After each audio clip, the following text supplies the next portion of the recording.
Everyman Driver Nation, coming soon, my first drive and review of the 2014 BMW X3 xDrive 28i. They first introduced this sports activity vehicle in 2004. Now they've re-engineered it to have more power, more space, and more features than ever before. My video coming soon. In the meantime, if you haven't already, click on that subscribe button so you can receive updates on my new video uploads, and like us on Facebook, keyword Everyman Driver. Stay tuned.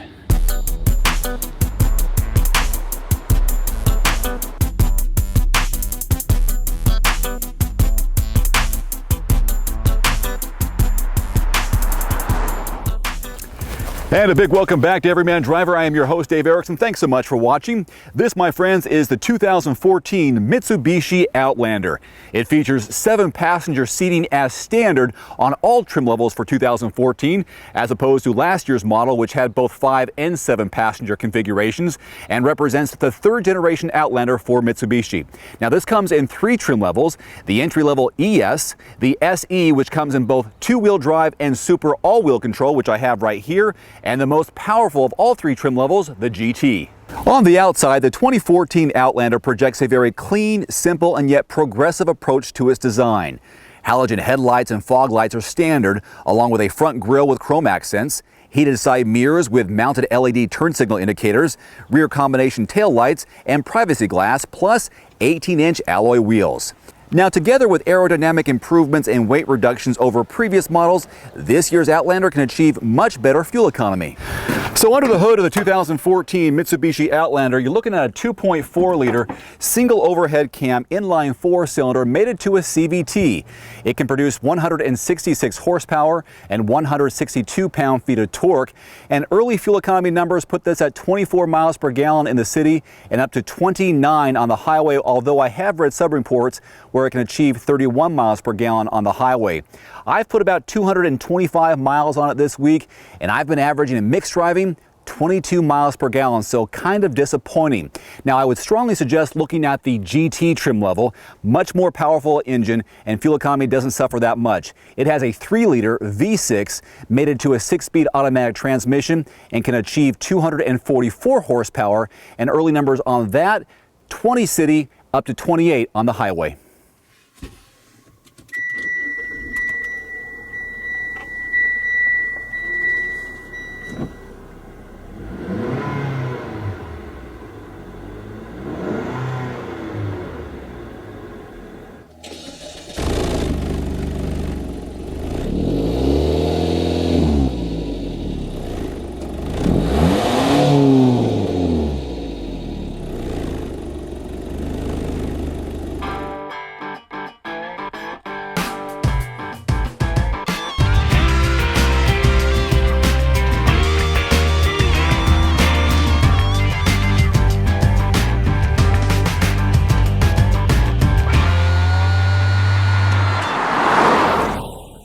There are 3 all-new safety features on the 2014 Outlander. Number 1 is lane departure warning, which is a camera-based system which monitors the lane lines on the road, so anytime you cross those lines, you'll get both an audible and visual warning. Some people can find this annoying, but you can turn it off. Second is Adaptive Cruise Control, or ACC, which is a radar-based system. This allows you to set a comfortable speed and then automatically follows the vehicle in front of you based on current traffic conditions, all the way down to a stop if necessary. Those controls are right here on the steering wheel, and you can choose from 3 following distance settings from shortest to closest. The third is a forward collision mitigation system, another radar-based system to detect objects or obstacles in front of you. This will give you a warning, and in fact, it'll apply the brakes to minimize the event of any collision.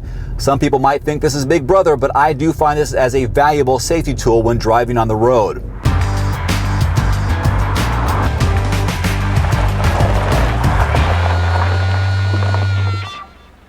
This Outlander is an optimized version of the Super all-wheel control system and has 4 driving modes available, all through a switch here, a circular button actually between you and the passenger. The first is all-wheel control eco mode, which is a 2-wheel drive mode. However, it does come with 4-wheel drive in the event of any wheel slippage. This is the most fuel-efficient driving mode to have. The other modes are snow, normal, and lock mode. Speaking of snow, or if you're interested in doing any light off-roading, you do have 8.5 inches of ground clearance. This 2014 Outlander also has an eco button mode right here in front of me, which will automatically help you drive in the most fuel-efficient mode possible. The first is an engine control, which will reduce the throttle sensitivity. The second is air conditioning control, which is optimized to reduce the load on the engine and the overall airflow volume. And the third is the super all-wheel control system we've talked about before. When you switch to eco mode, this system is automatically chosen. The interior of the 2014 Outlander is outstanding, from its fit, finish, and overall quality. Just think simple, convenient, and clean. You'll find a good mix of luxury and durability with lots of soft touch materials throughout.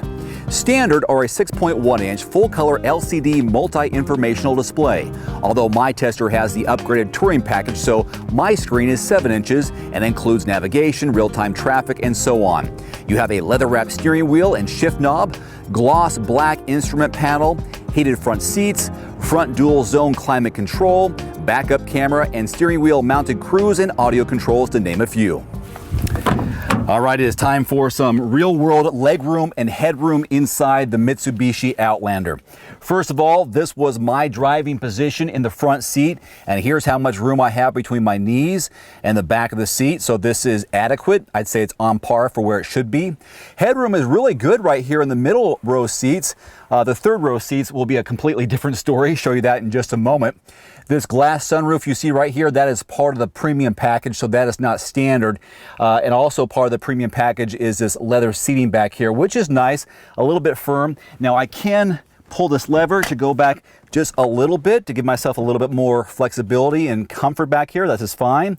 Kind of some hard plastics back here. Kind of looks a little bit cheap in the doors. You do have your 4 blank handles all the way around. There is a compartment behind the seat back of the driver and passenger, so some things that you can store right there. The middle row seats does have an armrest that comes down that has a couple of cup holders there. Put that back.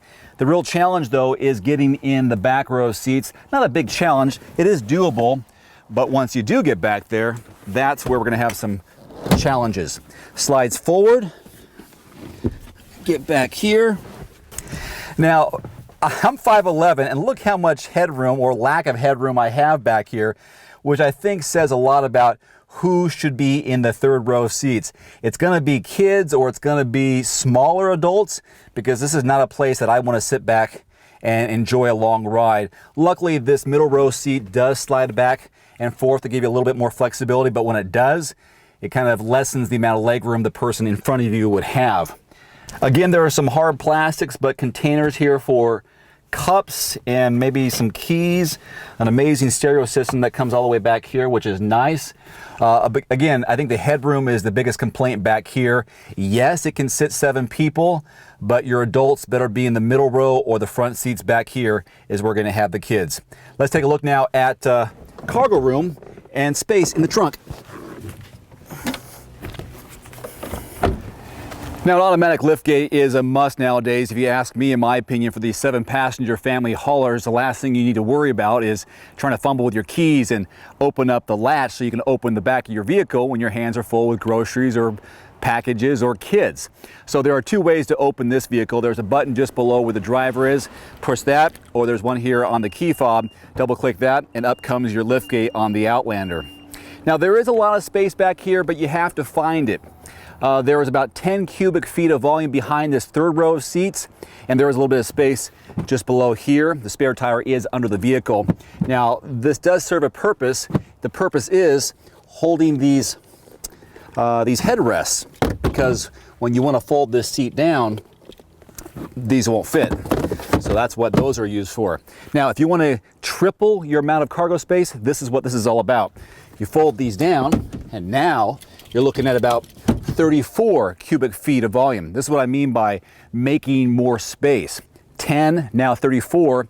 Now, once you press the middle row seats forward, you're going to increase the cargo volume by about 64 total cubic feet of volume. Now we're talking about some usable space back here. Although the floorboard stops, it drops down, so it's not completely flat or level. but it's something you can work with.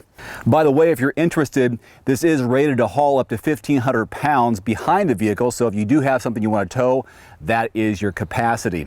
Even though this is an acceptable amount of cargo room and storage space, it doesn't seem to flow very well. It seems a little bit disjointed in my opinion. There's gaps, there's spaces behind the middle row of seats. It doesn't lay flat all the way through, and you have to configure this to even get that type of space versus some that lay down a little bit more smoothly, in my opinion.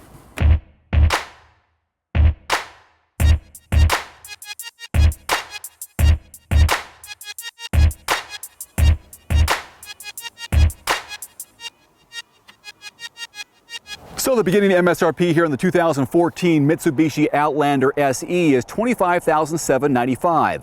As I mentioned earlier, I also have the touring package on my tester, so what you see right here is just under 33 grand. I would highly suggest upgrading to the GT trim level. You get a more powerful motor, gas mileage doesn't suffer that much, everything else is the same, and that CVT that's in this vehicle kind of takes away from the driving experience in my opinion.